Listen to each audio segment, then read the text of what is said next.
Nih, itulah mata dari akar indera tiada banding.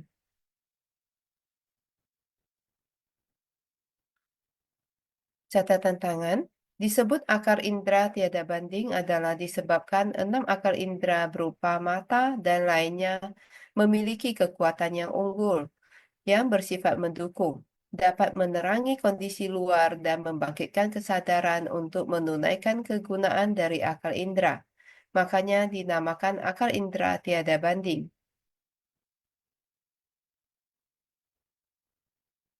1.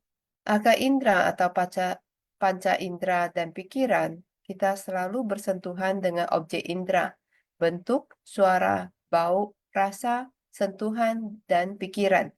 Dalam setiap detik kehidupan kita, interaksi antara akar indera dan objek indera ini tidak pernah terputus. Kita sebagai manusia awam seringkali karena ketidaktahuan dan terpengaruh oleh keadaan, membuat pikiran kita menyimpang dan menciptakan ribuan kesalahan. Itulah manusia awam.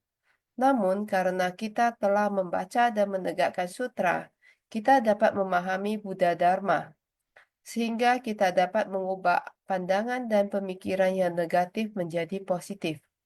Oleh karena itu, kita mengatakan akar indera tiada banding adalah 6 akar indera berupa mata dan lainnya. Keenam akar indera ini memiliki kekuatan unggul yang bersifat mendukung, yang dapat membantu kita. Oleh karena itu, 6 akar indera dapat menerangi kondisi luar dan membangkitkan kesadaran. Keenam indera kita memiliki tujuan yang saling melengkapi. Karena demikian, makanya dinamakan akal indera tiada banding.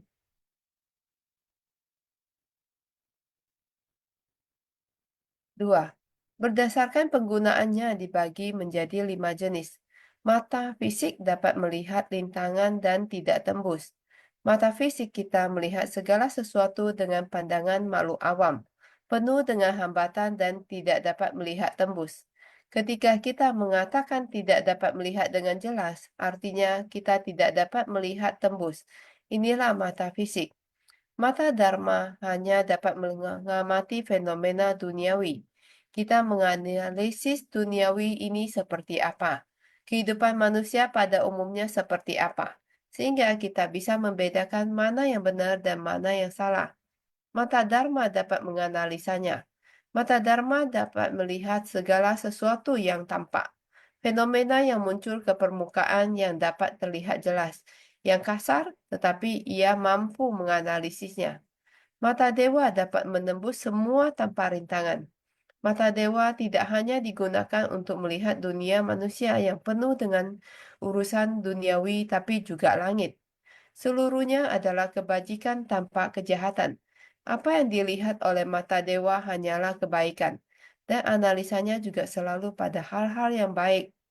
Mata kebijaksanaan dapat melihat dan memahami kekosongan. Mata kebijaksanaan dapat melampaui masa lalu, baik dan buruk dipahami sepenuhnya, tetapi tidak terpengaruh oleh keduanya, baik dan buruk, yang mana dapat menghalangi kita dan segalanya kembali kepada kekosongan. Baik dan buruk pada akhirnya semuanya menuju menuju kekosongan. 3. Kekosongan berarti dapat memahami Dharma dengan jelas, bahwa segala sesuatu pada akhirnya adalah kosong. Setelah memahaminya dengan jelas, seseorang harus mampu menumbuhkan kebijaksanaan. Inilah yang disebut dengan keberadaan menakjubkan.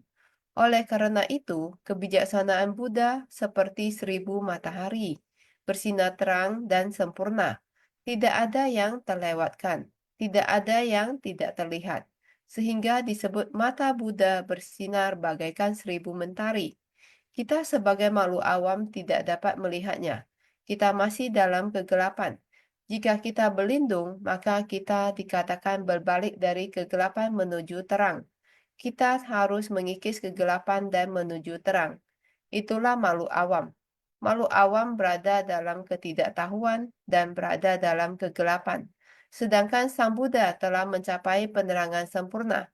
Tiada prinsip yang tidak diketahui dan tiada hal yang tidak jelas. Yang Maha Sadar di alam semesta ini, itulah Sang Buddha. Mata Buddha sekalipun menerangi yang berbeda, namun adalah sama dalam esensi. Beliau membebaskan setiap orang dari kemelekatan dan pandangan keliru. Hanya mata kebijaksanaan Sang Buddha yang mampu melihatnya dengan jelas.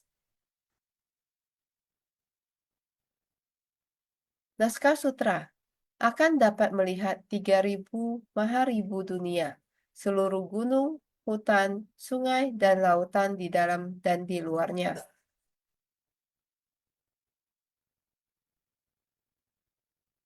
4. Mata fisik kita yang diwariskan dari orang tua adalah sesuatu yang kita anggap murni juga, merupakan konsep dari segala fenomena berwujud yang terbentuk dari 4 unsur utama. Setiap tubuh manusia adalah pertemuan dari 4 unsur utama ini. Semua orang mungkin pernah mendengar sebelumnya tubuh kita juga terbentuk dari unsur tanah, air, api, dan angin. Ketika tanah, air, api, dan angin selaras dalam tubuh, kita memiliki tubuh yang sehat. Sekarang kita menggunakan mata yang murni untuk melihat masalah duniawi, menggunakan kesadaran mata yang murni dan pikiran untuk melihat masalah duniawi. Dengan sendirinya, jika kita terjun di tengah orang banyak, maka kita akan bersumbangsi tanpa pamrih. Pandangan kita akan berbeda, menyadari bahwa segala fenomena adalah kosong, namun di dalamnya ada keberadaan yang menakjubkan. Menjalin jodoh baik dengan semua makhluk. Semua makhluk akan membantu kita berhasil mempraktekkan jalan bodhisattva.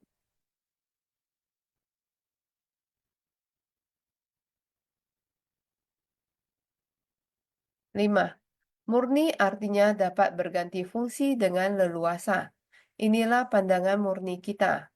Dengan saling menggunakan pandangan seperti ini, kita semua merasa nyaman.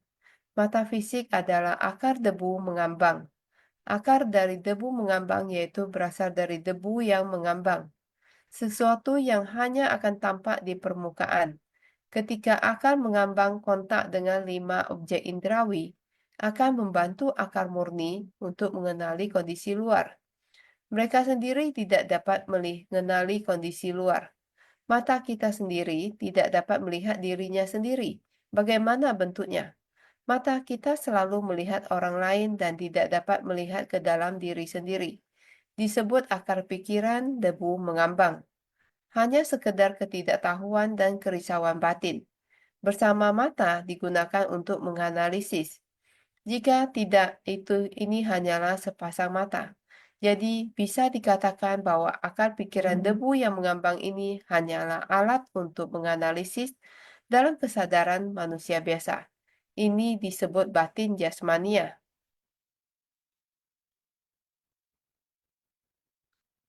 6.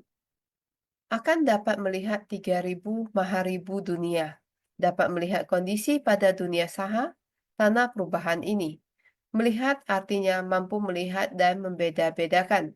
Pandangan adalah melihat dan mengamati yang terlihat. Kita dapat melihat bahwa masalah yang ternoda akan membuat orang awam membangkitkan kegelapan batin. Namun, kita juga dapat menggunakan mata yang jernih murni untuk melihat sampai tuntas segala sesuatu yang berhubungan dengan kehidupan manusia, lalu masuk ke tengah orang banyak untuk mengembangkannya sehingga dapat secara sungguh-sungguh membimbing para makhluk. Oleh karena itu, di dalam dan di luar adalah merujuk pada balasan karma berupa lingkungan hunian dan balasan karma langsung. Lingkungan hunian adalah lingkungan hunian berupa terlahir di atas bumi ini, bergantung pada sebab, kondisi, dan balasan karma dari masing-masing orang. Di luar adalah merujuk pada balasan karma berupa lingkungan hunian, berupa negeri dunia ini. Di dalam adalah merujuk pada balasan karma langsung. Badan jasmani diibaratkan bumi, rambut diibaratkan hutan, pembuluh darah diibaratkan sungai, perut dan organ diibaratkan lautan.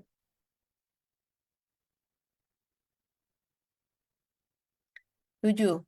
Balasan karma berupa lingkungan hunian adalah negeri tempat dilahirkan di mana badan bersandar. Masing-masing memiliki sebab dan kondisi yang berbeda. Yang lahir di atas bumi ini, makanya dinamakan balasan karma berupa lingkungan hunian, yakni adalah tubuh jasmani dari 5 agregat. 5 agregat adalah rupa, perasaan, persepsi, dorongan pikiran, dan kesadaran. Ketika semua dipadukan menjadi satu kesatuan, kita bisa hidup dan bertindak menciptakan segala sesuatu sehingga balasan karma langsung adalah tubuh dari 5 agregat. Kekuatan karma kehidupan kita pada masa lampau adalah demikian, membuat kita merasakan imbalannya ketika berada pada tubuh ini. Oleh karena itu, dinamakan balasan karma langsung. Kesadaran itu, kesadaran kedelapan, segala perbuatan baik dan jahat yang dilakukan diringkaskan di kesadaran, didistribusikan ke balasan karma lingkungan dan balasan karma langsung. Jadi, dikarenakan ada tubuh yang untuk bergantung, makanya ada negeri untuk bersandar. Kita memiliki tubuh ini, warna kulit berbeda, bahasa kehidupan, cara semua berbeda. Itu adalah Dharma.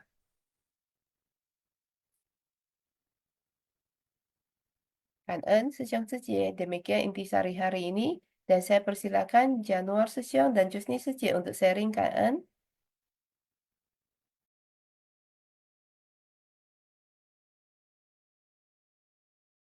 感恩 Nelly 师姐，感恩当的开示，感恩师兄师姐sekalian. Ketika saya sedang menerjemahkan ceramah master untuk episode hari ini, episode 1657, saya ada menemukan satu istilah Mandarin yang mungkin ya sangat menarik untuk dibahas, yaitu istilah yang namanya jie qi. Ya, dalam ceramah pagi ini, Master mengatakan kalau bumi berputar pada porosnya dan ini berlangsung selama 24 jam atau 1 hari untuk satu putaran. Ya, sehingga terjadi pergantian siang dan malam. Bumi juga berputar mengelilingi matahari atau istilahnya berevolusi, dan waktu yang dibutuhkan bumi untuk melakukan revolusi ini adalah 365 hari atau 1 tahun. Revolusi bumi ini yang memicu terjadinya perubahan musim dan iklim, atau bahasa Mandarinnya yang akan kita bahas hari ini adalah jie qi. Musim dan iklim ini mengacu pada 24 jie qi yang ada dalam kalender Tionghoa atau kalender Imlek. Dalam kalender Tionghoa, 1 tahun itu dibagi menjadi 24 musim dan iklim. Sejeci atau juga disebut 24 istilah matahari atau solar term. Ini kalau diterjemahkan ke dalam bahasa Inggris itu adalah 24 solar terms. Ini merupakan salah satu wujud kebijaksanaan daripada orang-orang Tionghoa pada zaman dahulu kala. Jeci adalah sebutan umum untuk 12 jie. Sylvia Sejie next. Jeci adalah sebutan umum untuk 12 jie yang artinya adalah 12 musim, dan 12 qi yang artinya adalah 12 iklim. Jika digabungkan, maka arti daripada 24 jeci ini adalah 24 musim dan iklim yang terdapat dalam kalender Imlek.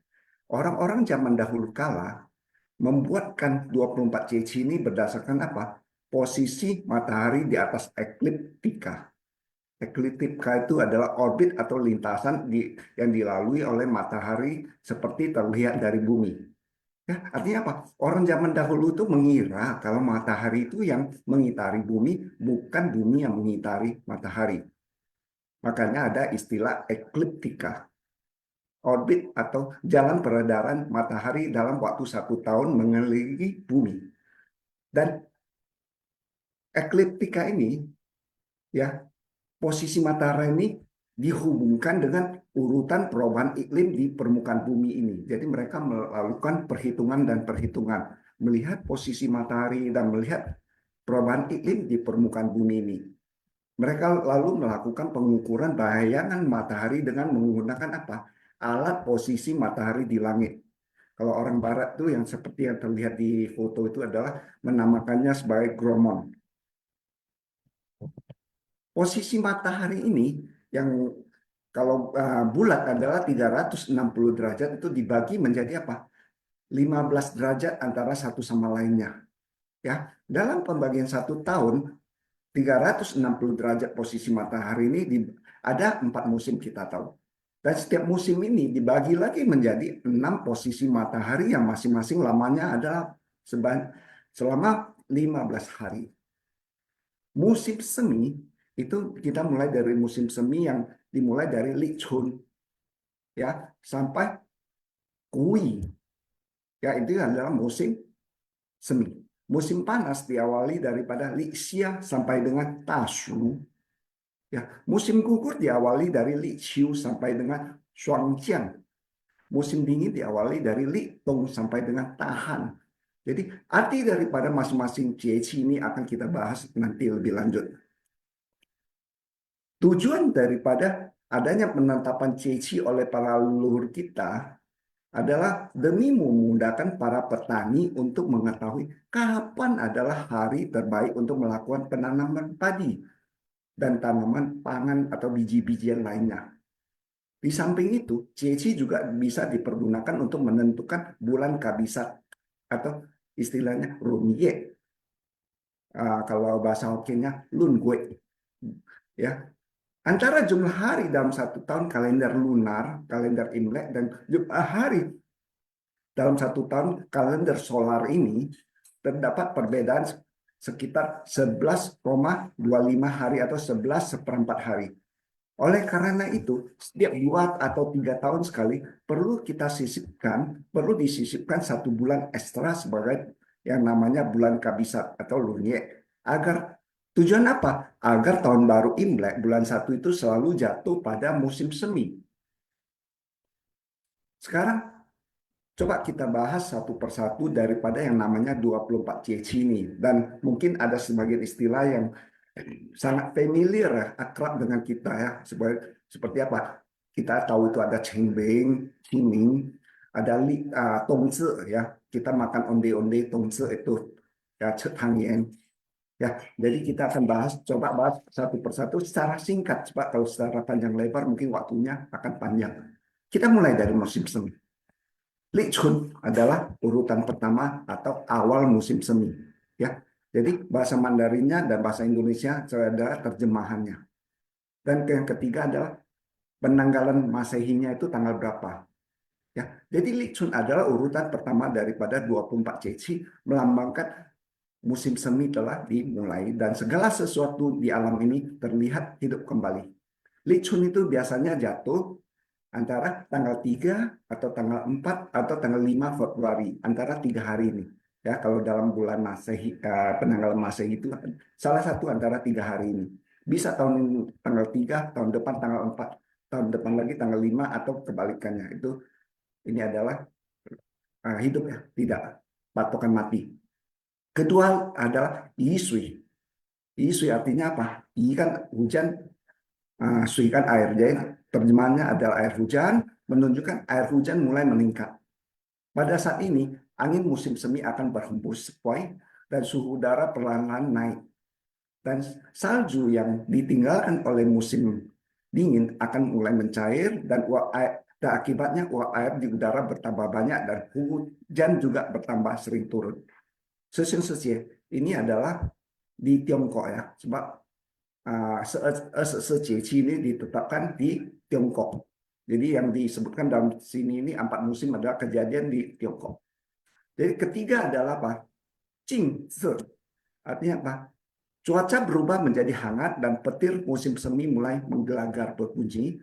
Segala jenis hewan yang tidur dalam tanah selama musim dingin atau istilahnya hibernasi mulai bangun dari tidurnya yang panjang selama musim dingin dan mulai beraktivitas. Makanya Ceci ini dinamakan serangga bangun. Keempat adalah apa? Chunfen. atau equinox, musim semi. Artinya apa? Equinox itu kan kita tahu adalah garis khatulistiwa. Artinya apa? Matahari pada saat ini berada pada posisi garis khatulistiwa. Sehingga apa? Siang dan malam itu adalah sama panjang. Selama Chunfen, perubahan cuaca sering terjadi sehingga suhu udara itu tidak stabil. Membuat apa? Umat manusia atau warga penduduk mudah jatuh sakit dan tanaman juga mudah terkena hama. Kelima adalah Qingming, ya. Ini yang sangat familiar pada kita. Qingming, cerah dan terang.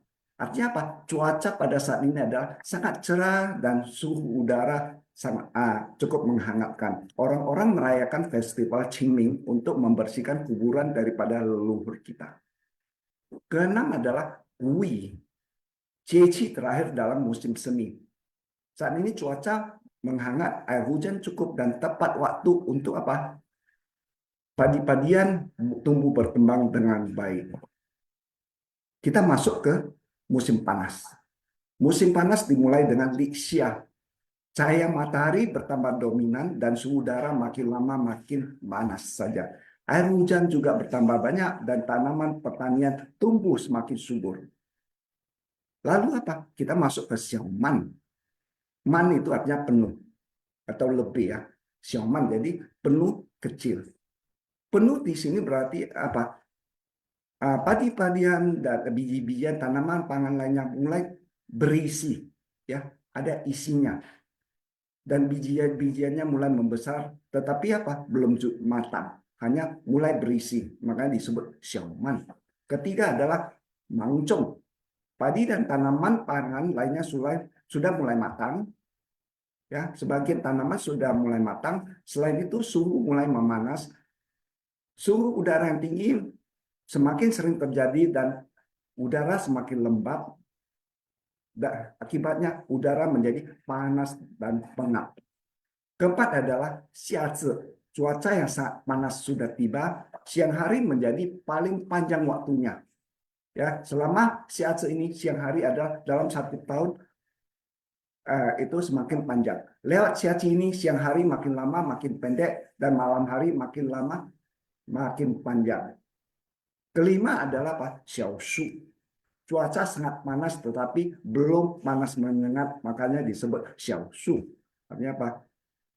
Panas kecil. Keenam adalah tashu.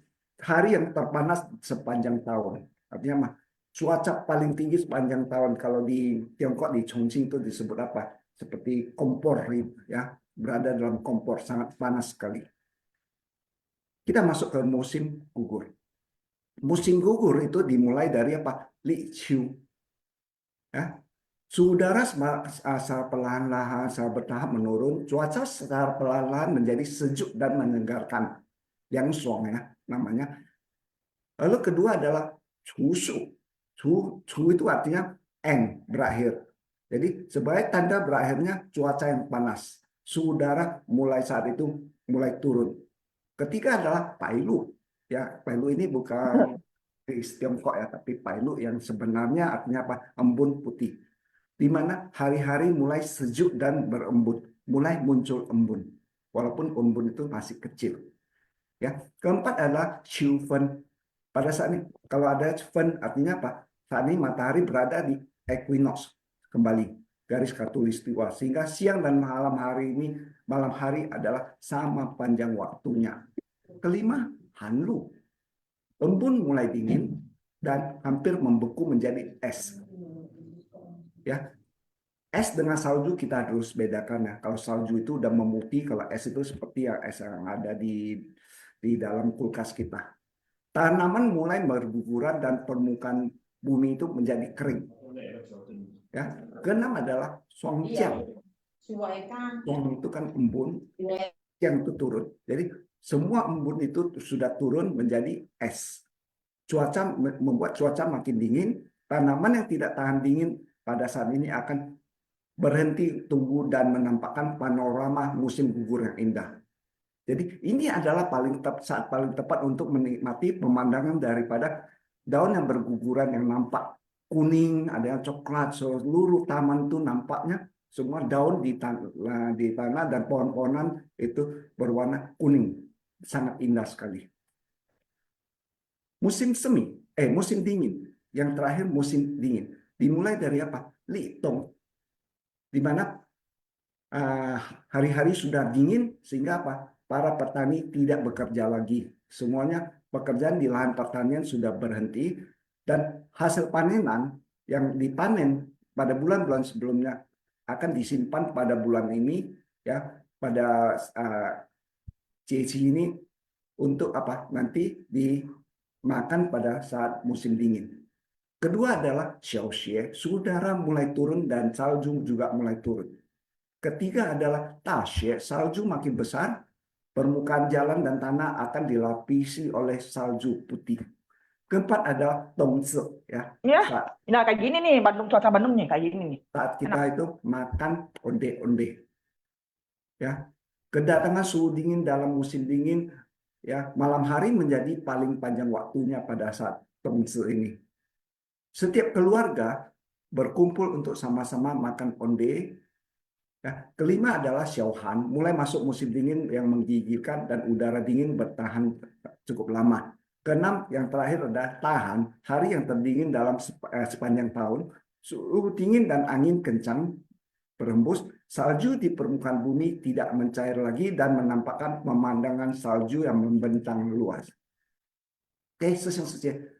Demikian sharing kita pagi ini. Semoga bermanfaat bagi kita semua. Nanti kalau kemungkinan hari Senin minggu depan kita akan sharing kembali tentang satu istilah lagi yang muncul dalam ceramah master, yaitu tentang 5 perenungan sebelum makan.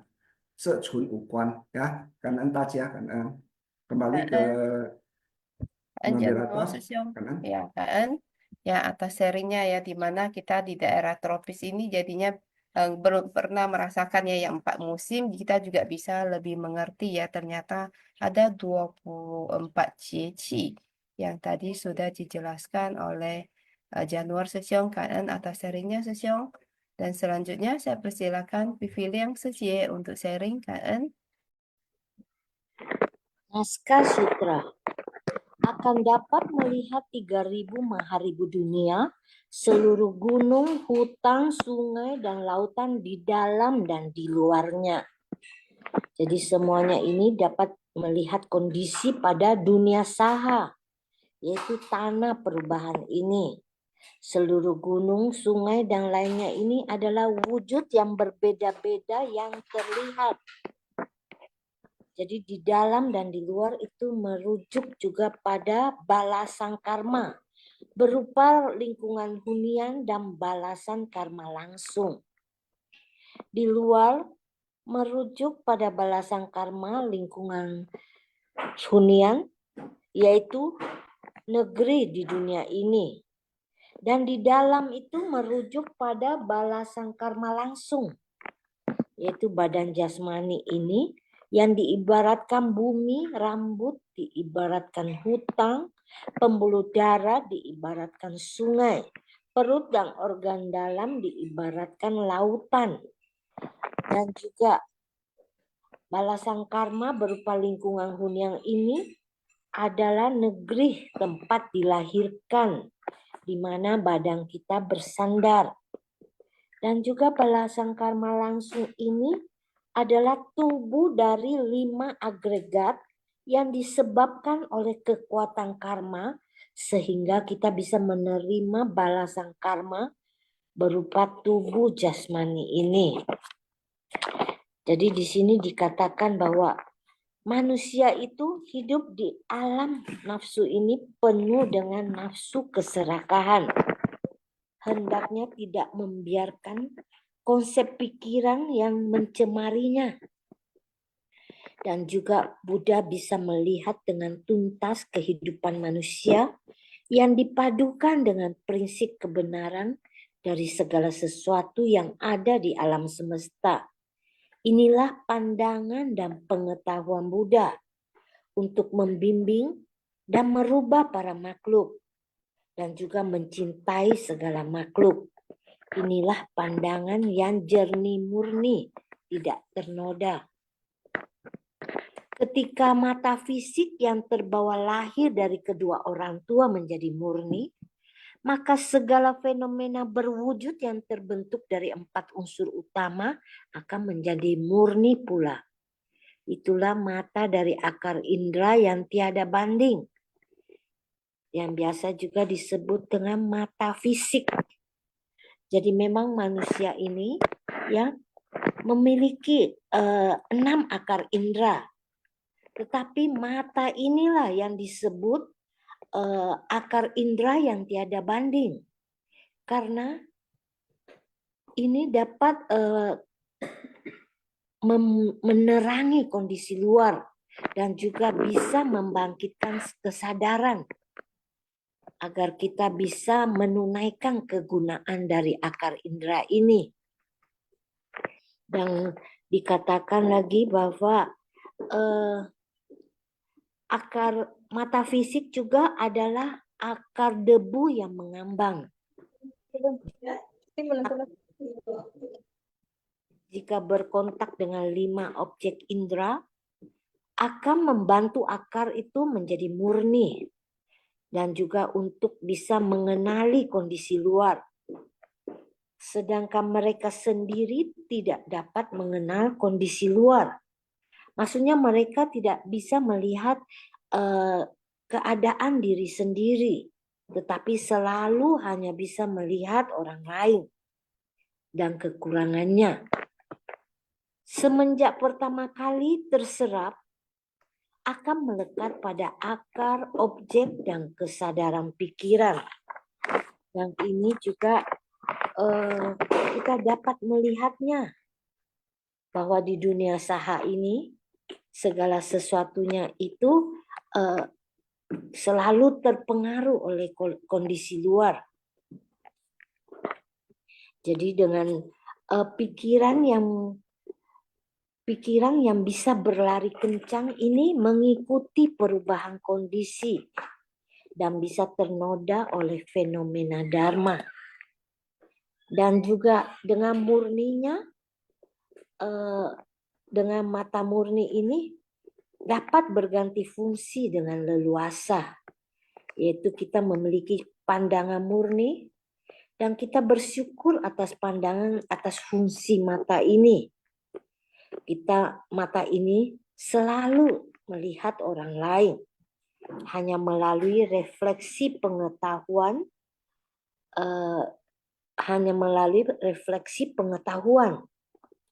Jadi dikatakan juga bahwa akar pikiran debu mengambang ini adalah alat untuk menganalisis kesadaran manusia yang nampak di permukaan. Jika kita kontak dengan 5 objek indrawi, ini bisa membantu akar murni ini untuk mengenali kondisi luar. Jadi pengetahuan itu memanfaatkan mata untuk bisa melihat keluar. Mata sebagai alat untuk menganalisis. Dan juga dengan pandangan Buddha dan pengetahuan Buddha, ini membutuhkan juga kondisi luar agar dapat memahami prinsip kebenaran dari tata murni ini. Jadi di sini dikatakan bahwa fenomena berwujud itu akan menjadi murni dengan mata dan juga dari akar indera yang tiada banding ini. Kang En Sesiong Secie. Kak En Vividen Seje atas sharingnya. Selanjutnya saya persilakan Rosi Seje untuk sharing, Kak En. Iya, 早安，Eli Sejak, 早安大家。Jadi saya izin berbagi kesan batin saya pada hari ini.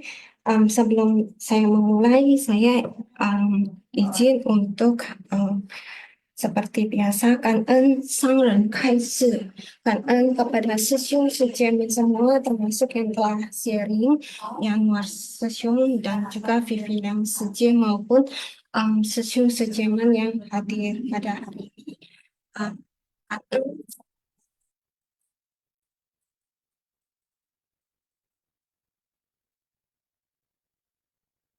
semoga berdoa semoga bencana-bencana lekas berlalu. Satu, amin. Kemudian yang saya dapatkan adalah yang ingin saya bagikan adalah bahwa perihal bersyukur atas dari adanya 4 unsur utama yang selaras sehingga membentuk adanya tubuh ini gitu. Jadi sehingga dengan tubuh ini yang dilengkapi dengan indera yang lengkap sebagai pendukung. Jadi saya izin untuk menyampaikan dari melihat hal yang baik. Jadi saya izin lanjutkan adalah jadi dengan adanya tubuh ini sehingga kita juga dilengkapi dengan yang tadi indera pendukung yang melengkapi kita sehingga dapat bermula dari dari adanya tubuh kita ini gitu. Jadi yang berbentuk kita mulai dari adanya fase kita mengalami bersama, yaitu menjadi bayi gitu ya, menjadi bayi. Bayi hadir terlahir di dunia ini gitu. Lalu mulai membuka mata untuk melihat dunia, mulai membuka mata melihat cahaya, melihat dunia gitu. Yang di dalamnya tentu selain melihat, mendengar, merasakan, dan pada akhirnya akan mengecap hingga pada akhirnya berpikir dan dalam proses menganalisa hingga dalam menunjang kita akhirnya bertindak gitu. Jadi kemudian yang pada akhirnya kita memulai dari yang tadinya fase kita rapuh, bayi, anak kecil, itu kita memulai dengan bersandar dengan orang tua kita gitu. Bersandar dengan orang tua kita dan kita melalui perhatiannya, pendampingan, penjagaan, perawatan, perjuangan mereka sehingga kita dapat bertumbuh gitu.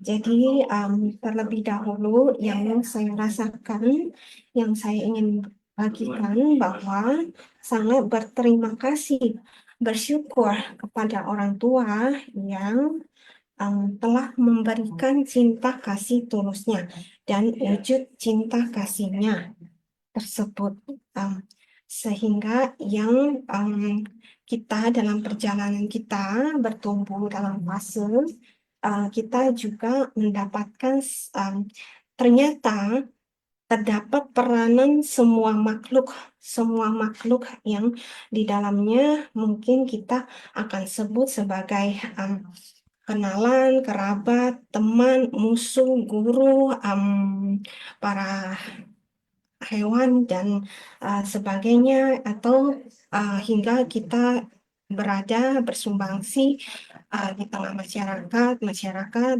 melihat kebenaran itu sendiri gitu. Jadi selain dari orang tua, terdapat peranan semua makhluk di dalam proses fase pertumbuhan kita semua yang saling terkait, yang adalah menjadi buah karma langsung atau buah karma lingkungan hunian kita yang berbeda-beda. Kemudian dan khususnya bersyukur kepada para guru yang memberikan kita ilmu pengetahuan, guru untuk mengajarkan pengetahuan maupun guru spiritual yang selain membuka wawasan maupun kebijaksanaan kita, dari welas asih dan cinta kasih dan keteladanan beliau. Jadi yang saya dapatkan kemudian adalah termasuk bersyukur kepada diri kita sendiri, yang mana dari tubuh indera tersebut, dari tubuh indera-indera kita tersebut, kita dapat menemukan kembali kebenaran sejati yang ada di dunia ini. Adanya hukum alam semesta, contohnya hukum karma, hukum tarik-menarik, dan hukum-hukum lainnya. Jadi belajar dengan baik dari kehidupan ini, mungkin dari hasil pengalaman, itu berinteraksi dengan sesama, pengalaman hidup, menemukan makna dari kita sudah menjalankan hidup, atau pembelajaran dari hasil kita pengetahuan secara teori dari buku dan lainnya, ataupun bisa dari hasil pengalaman kita yang sudah kita lakukan selama hidup kita, seperti yang tadi. Jadi kemudian yang saya dapatkan adalah contoh, misalnya jika berbicara dari mata fisik, yang dari awalnya mata kita kan dari fase bayi, anak kecil tentu jernih. Mata fisik tersebut melihat tampilan yang benda materi atau yang berwujud itu jernih. Lalu karena seiring perjalanan waktu kita berinteraksi dengan lingkungan dan di dalam diri kita sendiri, dari tindakan kita, mungkin kita ada misalnya kan lalai dalam penggunaannya yang mungkin berlebihan, atau dengan tidak bijak, misalnya kan tidak bijak memperhatikan untuk turut menjaganya gitu dengan baik. Maka mungkin seiring waktu tersebut, mata fisik kita ambil contoh mata fisik, ia mulai mengalami kemunduran fungsi indera penglihatan tersebut. Nah, seperti itu gitu. Jadi ini mengingatkan bahwa perihal penyadaran adanya sesuai dengan hukum perubahan dan ketidakkekalan itu sendiri. Degenerasi sel-sel tubuh yang seiring usia bertambah. Nah, dari sini juga ada mengingatkan bahwa pembelajaran mengenai dari alam semesta kecil di dalam diri saja kita itu terkadang lalai untuk melihatnya ke dalam ataupun menjaganya. Apalagi untuk berpikir peduli untuk yang alam semesta besar. Yang saya dapatkan atau kesan batin yang saya dapatkan dan rasakan adalah yang ingin dibagi adalah perihal ibarat dalam tayangan hari ini dikatakan ibarat badan jasmani adalah bumi, rambut adalah hutan, pembuluh darah adalah sungai, perut dan organ adalah lautan. Jadi, di mana di dalam alam semesta kecil terdapat alam semesta besar yang saling berkaitan. Jadi, saya izin ambil contoh kisah nyata di penghujung, bahwa ini kisah nyata saya. Pada dahulu, saya tuh pernah mengalami sakit mata nih, Jadi, saya kaget juga. Jadi, saya bangun tidur lalu melihat kepala ayah saya, karena kan keluar ruangan terus bertemu kepala ayah gitu ya, maka lalu saya lihat kepala ayah saya kenapa jadi dua, ini bukan silinder seciuman, tapi saya lihat kepalanya jadi dua, double gitu, dan itu membuat saya kaget dan ini tentunya membuat saya pusing gitu. Lalu saya tentunya jadi melihat tidak jelas, tidak jernih. Ini saya jadi teringat perihal kalau kita mungkin ya, indera-indera kita yang mempunyai tertutup oleh noda mata. Seperti itulah saat kita melihat. Mungkin lagi kita panau, kita nggak bisa melihat dengan jelas gitu. Seperti kita lagi lihatnya tuh double, pusing dan tidak jernih, membuat kita menjadi risau. Jadi setelah itu saya lihat itu double, yang respon pertama saya tentu kaget gitu. Tetapi untungnya ini karena ada kita sering mendengar dhamma dan juga berusaha praktek dhamma gitu ya. Jadi saya kemudian beritahu kok saya lihatnya begini ya, mata saya lihatnya begini gitu kan kepada keluarga terdekat. Kemudian yang saya lakukan adalah saya untuk berusaha jadi untuk tetap tenang. Lalu kemudian karena dari mungkin karena berusaha untuk tetap tenang itu sehingga kita dapat menemukan jalan keluar untuk mengatasi masalah kita. Ini yang saya dapatkan pembelajarannya, mungkin prinsip kebenaran hidupnya juga bisa diterpa masalah apapun itu dalam kehidupan ketika kita berusaha untuk tetap tenang, tidak panik. Nah, pada saat itulah kita akan mulai menemukan jalan keluar untuk mengatasi masalah tersebut.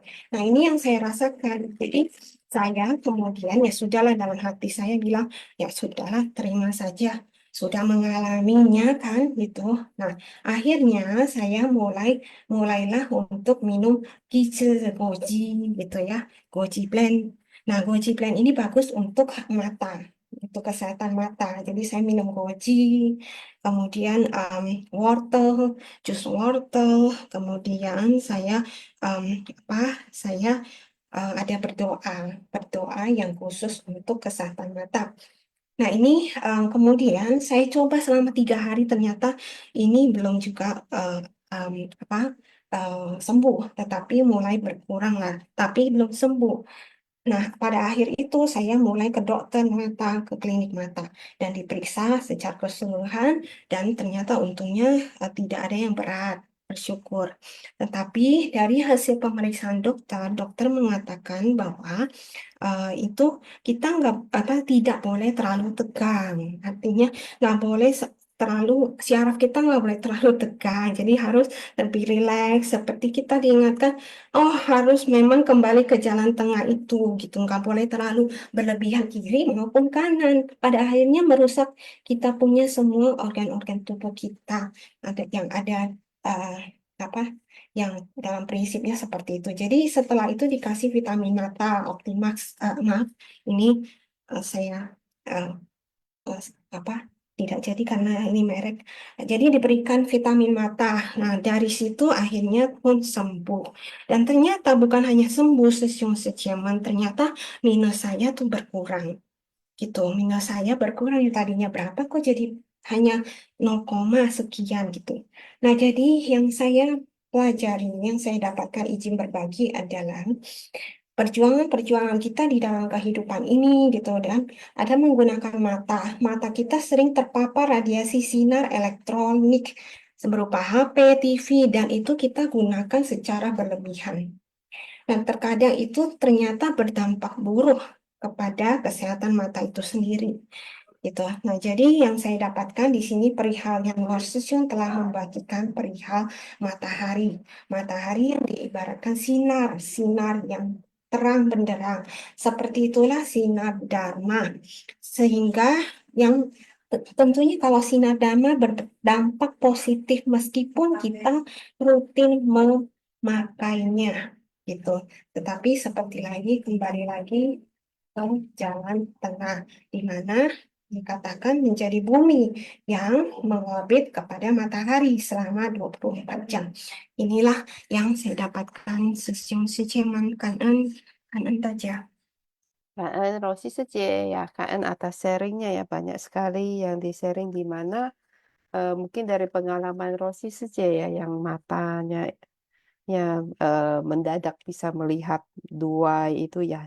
Jadi eh, untungnya Sece juga merespon dengan tenang ya, dan sesudah itu diminum vitamin dan diberi obat malam menjadi lebih baik ya. Ini juga mewujudkan bahwa kita itu tidak boleh memakai sesuatu yang berlebihan, ya kita juga tidak boleh terlalu ekstrim, jadi jalan tengah lah yang harus kita pilih ya. Jadi kita harus menjaga kesehatan kita dengan baik ya supaya kita bisa melakukan banyak hal dengan tubuh yang diberi orang tua ini. Ya, dan lakukanlah medical check-up setiap tahun ya, Suci kan. Oke. Sebelum kita lanjut sharing, kita akan kuis dulu ya, Suci kan. Oke, cara kuis seperti biasa, isi nomor soal dilanjutkan dengan pilihan jawaban. Ya, jadi silakan isi di chat room. Oke, kita lihat pertanyaan pertama. Akar tiada banding menjadi unggul disebabkan oleh A. Mata, B. Telinga, C. Hidung, D. Lidah, tubuh, pikiran, dan E. Semua benar. Silakan Suci ikut partisipasi dengan isi jawabannya di chat room.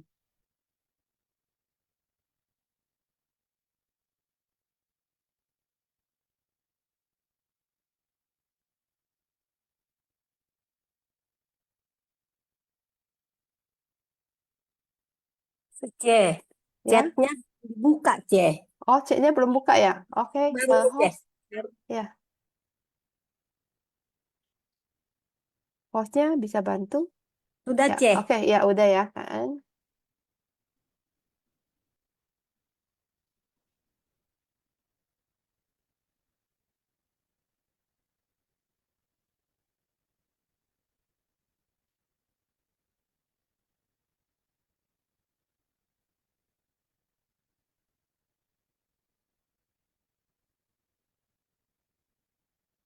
Oke, kita lihat jawaban yang benar. Oke, E ya, semua benar. Yang kedua,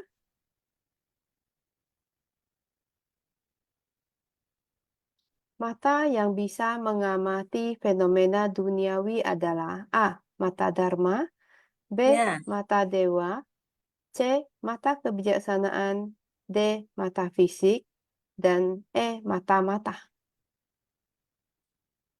Itu kuncinya.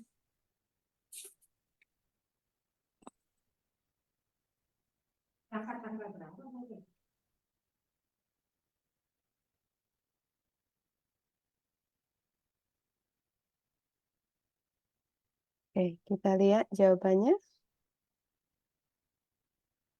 Mata Dharma ya. Oke, yang ketiga, mata Buddha menerangi layaknya berapa matahari? A. 1, B. 10, C. 100, D. 1000, dan E. Tidak ada yang benar.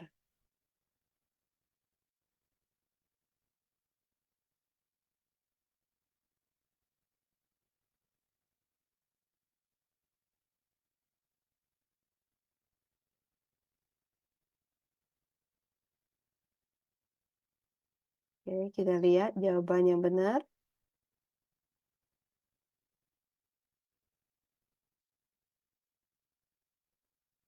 Seribu ya. Oke, yang keempat. Segala fenomena terbentuk dari berapa unsur utama? A. 7, B. 5, C. 4, D. 3, E. 6.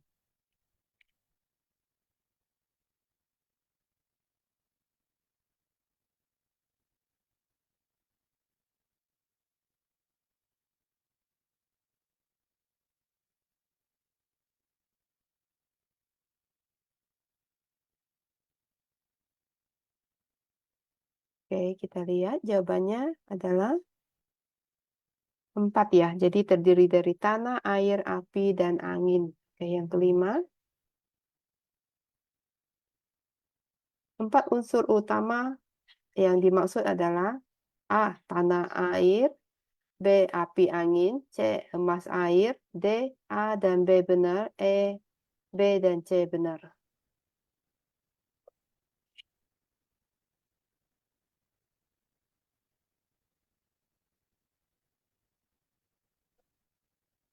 Oke, kita lihat jawabannya. D. A dan B benar. D yang terakhir. Selain balasan karma langsung, ada lagi balasan karma lainnya, yakni A. Dosa, B. Lingkungan hunian, C. Doa, D. Batin, E. Salah semua.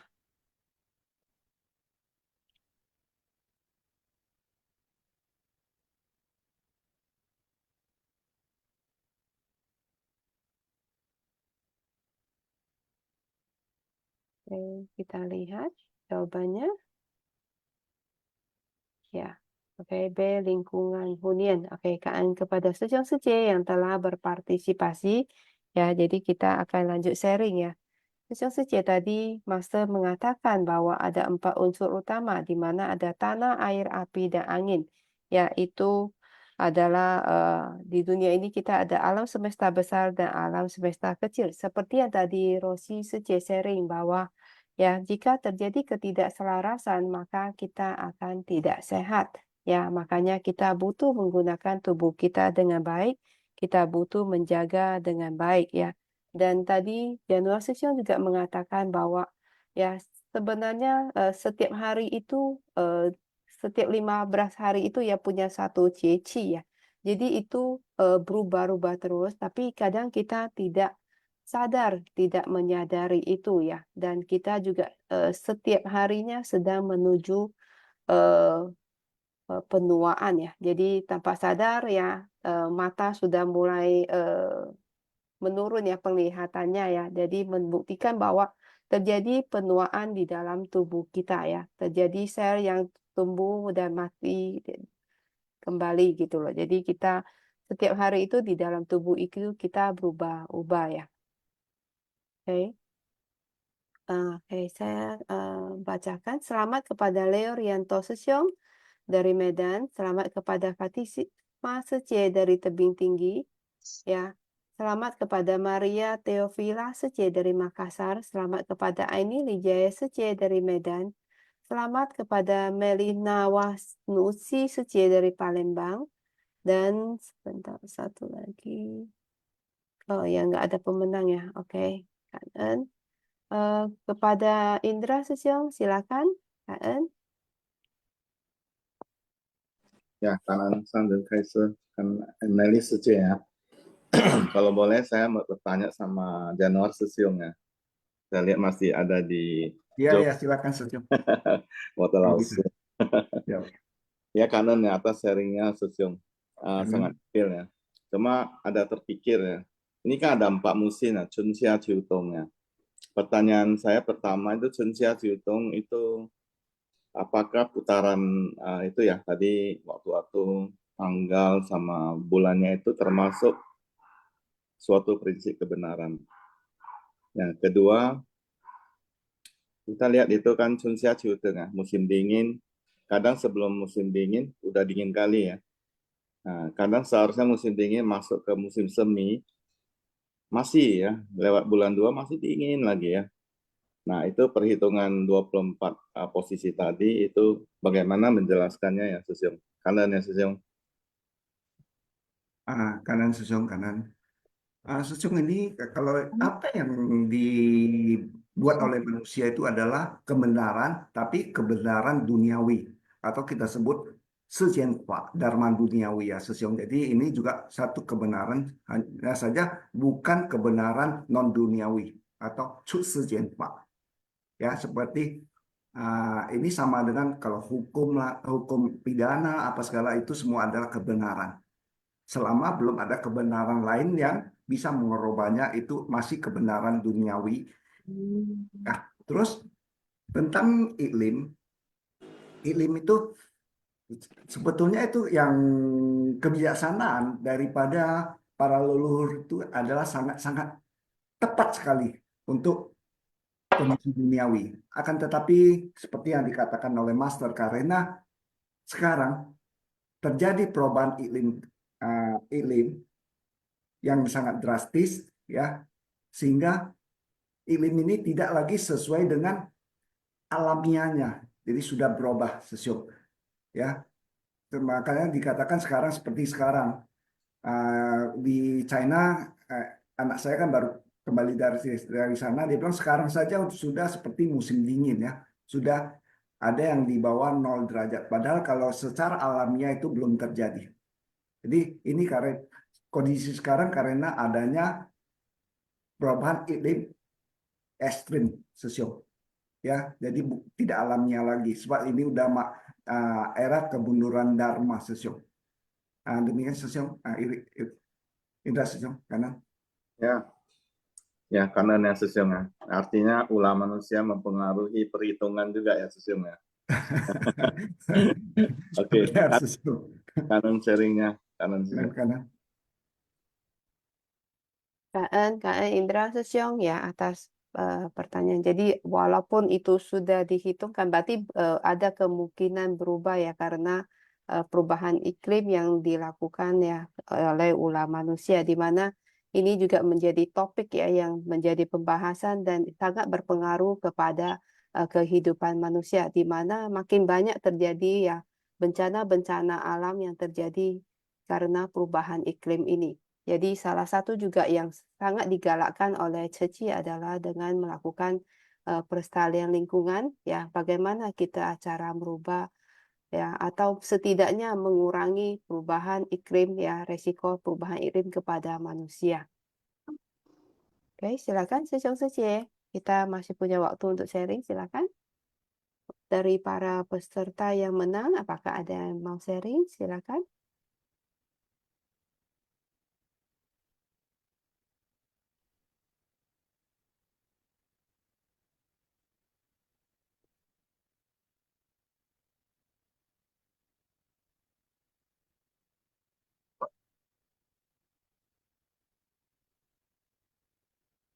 Ya, Gunawati Suci, silakan. Selamat pagi, Pagi. Nayari Kangen, Sangren Kaise. Selamat pagi, Sesiung Sucemen. Salam sehat ya untuk kita semua. Setiap hari kita bisa menghirup harumnya Dharma. Seperti kita ketahui ya, kita telah banyak belajar ya, belajar bersama-sama kita belajar ya. Itu fenomena seperti tubuh ya, mengalami lahir, sakit, tua, mati, atau meninggal ya. Ya begitulah ya, materi juga terbentuk ya, kemudian berlangsung, berubah dan hancur ya. Yaitu seperti iklim ya.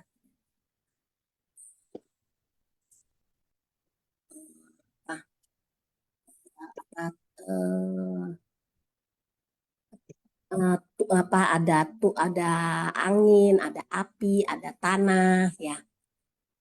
Ada udara ya begitu ya. Kemudian juga pikiran ya, pikiran timbul ya, berlangsung, berubah, lenyap ya.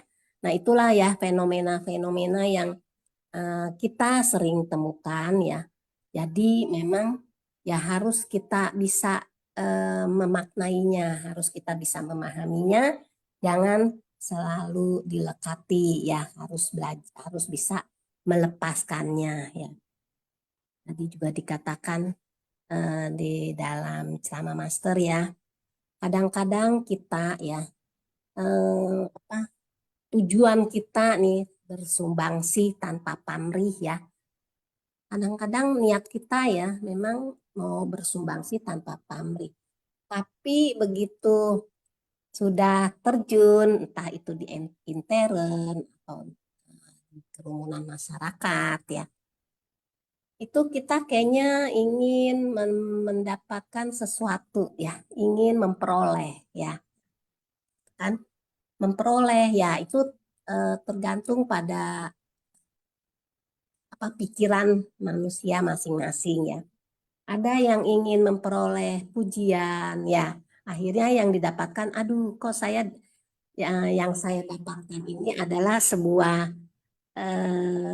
kebalikannya ya, bukan pujian tapi malah hinaan, fitnahan, kamu nih kerja nggak bagus, kamu, nah gitulah ya, akhirnya yang kita dapatkan adalah sebuah kekecewaan ya, keputusasaan ya. Makanya kalau kita memang niat ya dari ketulusan kita yang paling dalam ya, itu sebersih niat ya sudah ingin bersumbangsi tanpa pamrih. Jadi kita tidak usah berharap memperoleh ya, memperoleh pujian lah, memperoleh sanjungan lah, memperoleh pokoknya memperoleh hal-hal yang membuat kita itu tersanjung ya. Jadi makanya kenapa ya kita mau belajar ya, mau belajar bersama-sama kita belajar ya untuk melatih. Karena kita sudah berniat bersumbangsi tanpa pamrih ya. Jadi kita udah tahu fenomena tubuh ini gimana, pikiran ini gimana ya, materi itu gimana ya, semua adalah tidak kekal ya. Jadi kalau kita mau memaknai, memahami, mencoba merenungkan, pasti ya kita akan bersikap lebih tenang ya. Seperti tadi Rosi Feli mengatakan juga ya, memang kalau kita menghadapi sesuatu ya baik masalah itu berat atau kecil ya, besar atau kecil, berat atau ringan ya, itu kalau kita dengan sikap yang penuh rasa risau ya, kekhawatiran muncul ya, keegoisan timbul, kekecewaan ya, segala macam hal-hal yang tidak menyenangkan terhadap diri kita itu memang pasti akhirnya akan bergejolak batinnya ya, menghadapi sesuatu tuh tidak menjadi tenang lagi ya, karena tadi dikatakan juga kalau kita terlalu tegang ya memang kadang-kadang ya begitu ya, mata kita misalnya terlalu tegang, nggak ada rileksnya, ya itu akhirnya ya timbullah itu ya fanau ya tadi Rosi Setia mengatakan fanau ya. Ya itu memang Master selalu mengatakan ya makhluk awam ya itu setiap hari selalu fanau ya. Nah, itulah jadi semakin banyak kita belajar ya khususnya saya nih ya. Oh ternyata rupa begitu bersentuhan ya. Ini misalnya kita punya mata ya. Begitu bersentuhan dengan bunga atau dengan objek ya. Misalnya saya suka sekali dengan bunga ya. Timbul ada perasaan ya. Nah, wah, ini bunga kesukaan saya. Kalau bisa saya ambil, saya ambil. Kalau bisa saya minta ya. Nah, itulah akhirnya dari rupa timbul perasaan. Ya, perasaan apa? Perasaan ingin memiliki ya. Kemudian timbul persepsi ya, persepsi ini harus saya bawa pulang, ini harus saya minta karena saya sangat suka ya. Persepsi, kemudian timbullah dorongan pikiran. Nah, caranya bagaimana? Apakah itu perbuatan baik atau yang tidak baik kita sudah tidak pikirkan lagi ya. Makanya itulah 5 agregat ya yang harus selalu kita renungkan ya.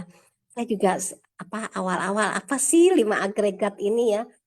Saya tuh nggak paham bener gitu. Ternyata setelah dipelajari, oh agregat itu adalah himpunan, kumpulan ya. Jadi janganlah kita menghimpun ya. Kita boleh ya menghimpun di dalam gudang kesadaran kita tuh karma yang baik ya, kebajikan yang banyak ya, berkah yang itu yang tertimbunnya di gudang kesadaran ke-8 tuh yang banyak daripada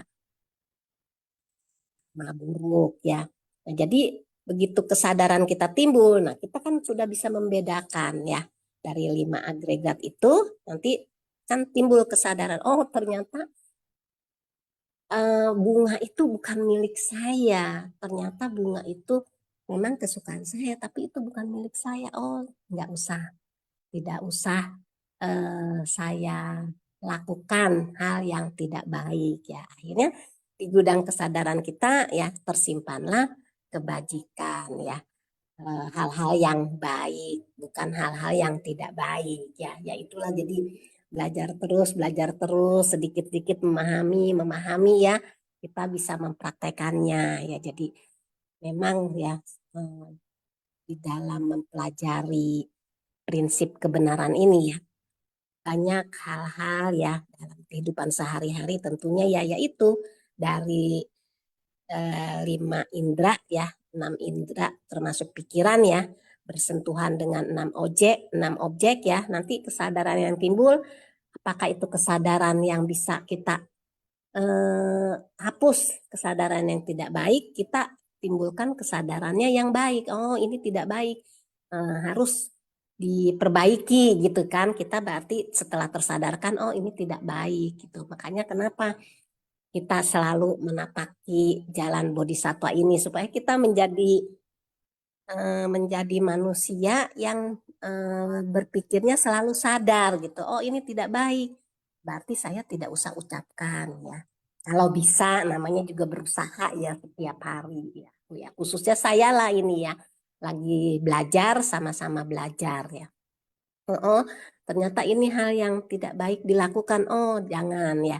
Jadi di gudang kesadaran kita itu tentunya akan banyak yang kita himpun, yang kita kumpulkan itu adalah perbuatan-perbuatan baik ya.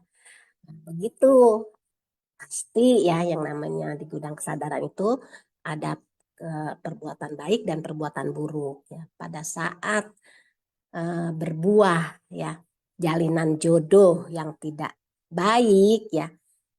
Nah, mungkin kalau karma baik yang kita himpun banyak ya, jalinan jodoh yang awalnya sangat menyakitkan hati ya, akhirnya oh nggak terlalu sakit, saya cuma dibicarakan seperti itu. Memang benar kok mereka berbicara seperti itu ya, itulah. Jadi kita banyak belajar ya, banyak belajar, harus bisa selalu bersyukur, harus bisa menghargai orang lain, menghormati orang lain, mengasihi orang lain, harus ya pokoknya hal-hal yang baik ya, yang kita harus betul-betul pegang ya, karena kan katanya kita harus selalu sukacita dalam dharma ya, dharma yang sejati, yang selalu ada di dalam batin kita, di dalam hati dan pikiran kita, supaya setiap hari itu kita jadi nggak ada lagi ya hal-hal yang tadinya selalu banyak kerisauan, banyak kekhawatiran, akhirnya pelan-pelan ya kita menjadi lebih tenang ya, menjadi lebih ya apa sih, kayaknya menjadi lebih nggak perlu dipusingin lah, udah biarin lah.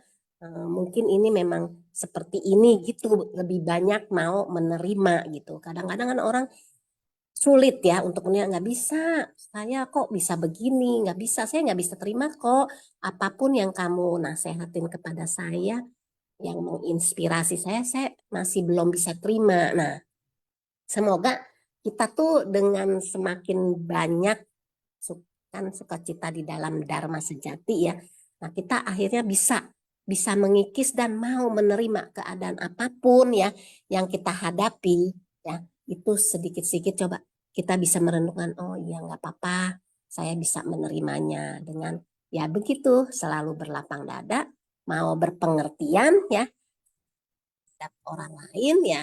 Jadi jalan kita semoga ya selalu mulus ya, walaupun nanti cobaan rintangan apapun yang kita hadapi itu pastinya akan datang, kita juga nggak tahu, namanya hukum alam semesta kan bekerja, mau matangnya kapan kepada diri kita kan nggak tahu. Yang penting setiap hari kita selalu berbuat hal-hal yang baik gitu ya. Kita harus selalu mengikis, mengurangi hal-hal yang tidak baik ya. Ya ya itulah 3 pintu karma itu ya, dari ucapan, pikiran, dan perbuatan kita ya. Itulah yang memang kita harus belajar menjaganya ya.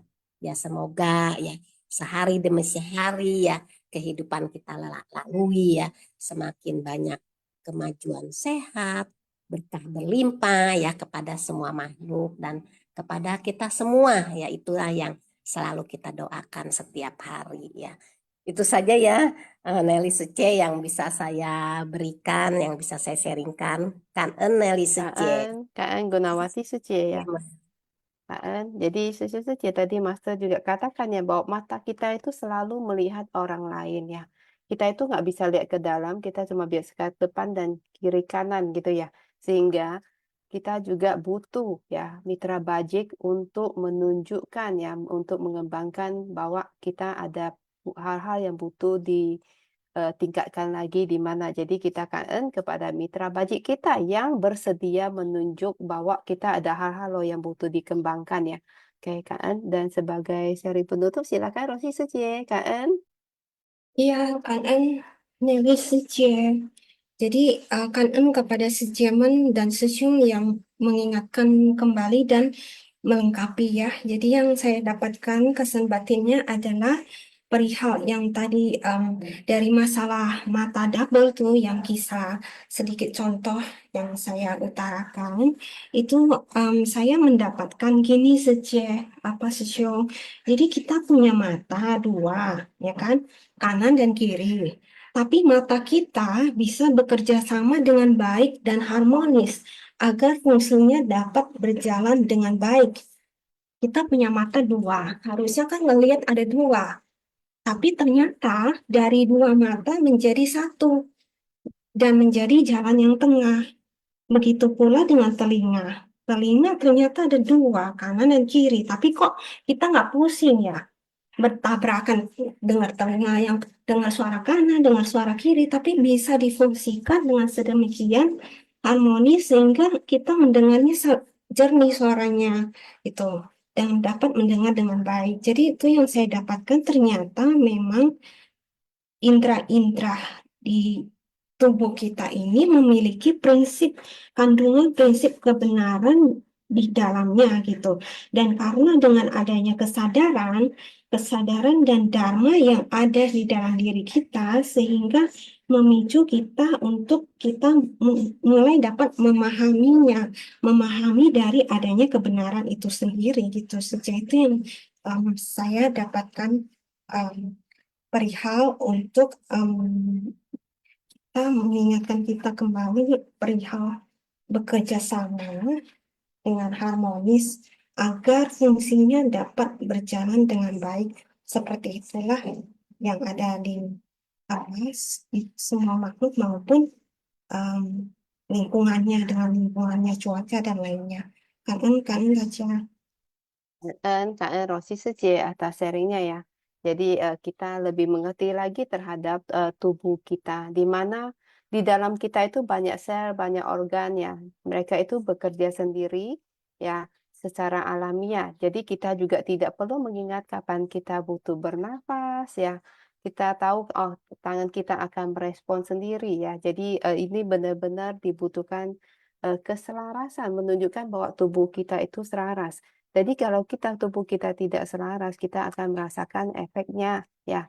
Dan seperti yang tadi Rosi Seceh, benar-benar dijalankan Chong Tao ya. Ya, jalan tengah di dalam tubuh kita di mana semua bergerak sesuai dengan fungsinya ya. Demikian Kak En Sesiong Seceh yang hari ini telah sharing ya. Sangat Kak En atas sharingnya ya, dan kita juga belajar banyak ya hari ini Kak En. Dan saya kembalikan kepada host.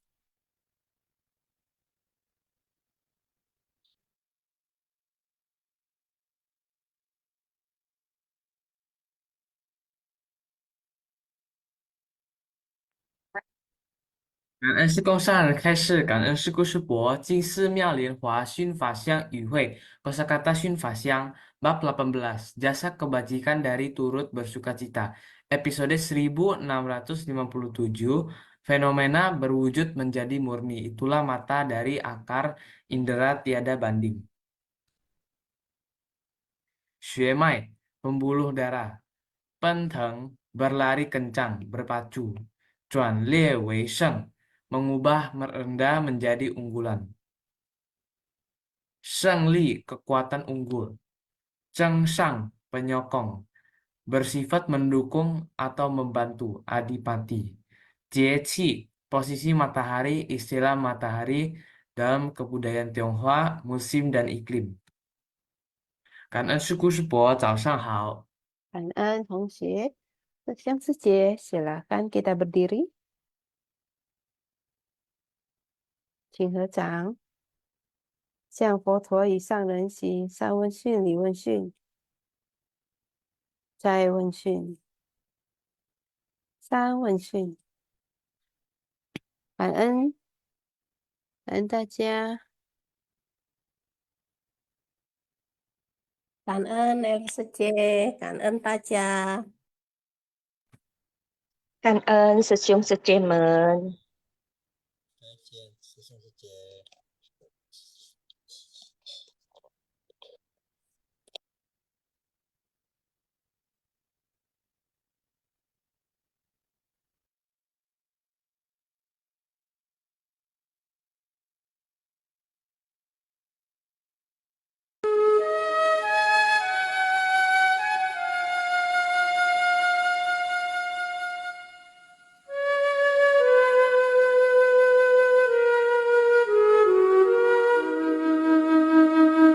嗯。